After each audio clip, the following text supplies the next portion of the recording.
The express is a long, heavy train. Gordon usually pulls it, but only as far as the other railway. Another engine takes the coaches from there to London. It is an important train too, and must always run whatever happens. If Gordon is ill or busy somewhere else, James or Henry have the chance to pull it. They try their best, do it well.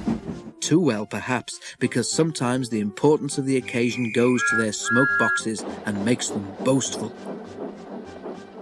One day, Henry was feeling pleased with himself. He had run the express to time, and the Fat Controller had congratulated him. "I don't know what the Fat Controller would do without me," he said importantly in the shed that evening. "Have a care," warned Douglas. "Too much puff about yourself, and you'll maybe run out of puff one day." "Pooh," scoffed Henry. "I pulled 2 trains and a failed diesel once, and the Fat Controller said I was an enterprising engine."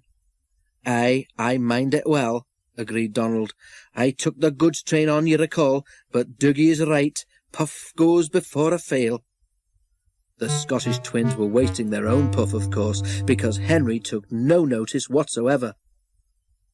A little later, the railway had to begin using a new sort of coal.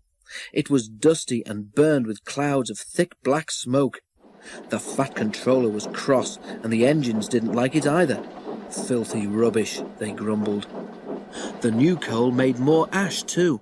Before long, all the engines began to have pains in their smoke boxes. Hot ash collected there and gave them the most awful indigestion. One evening, Henry felt dreadful when he got back to the shed. His fireman had to clean an enormous pile of ash from his smoke box before he felt better. But the next day, Henry could not make steam properly. He struggled to Edward Station, but could go no further. Douglas was there. "I can't breathe," Henry wheezed. "Out a puff, are you?" asked Douglas.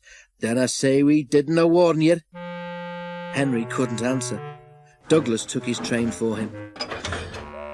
The fireman cleared away more ashes, but when he tried to close Henry's smokebox door, it did not make the airtight fit that it should have done. "Those hot ashes have bent your smokebox door," he said. "Air is coming in so that you can't breathe properly through your fire. But I know how we could cure that." He filled a bucket with water.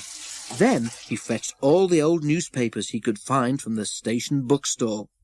The driver helped him tear them into strips, which they soaked in the water. "What are you doing?" asked Henry anxiously. "Making something called papier-mâché," explained the driver.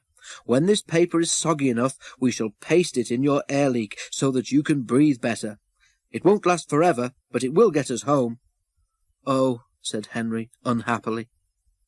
His driver was right. When the job was done, Henry felt much better, and even the driver and fireman were surprised how well he steamed. "We'll have to get the Fat Controller to make it permanent," they joked. Henry went very carefully and reached the shed without mishap. His story was there before him, of course. Donald and Douglas didn't say anything, but now and then made sort of breathless, puffing noises. Henry thought they must have a very odd sense of humour.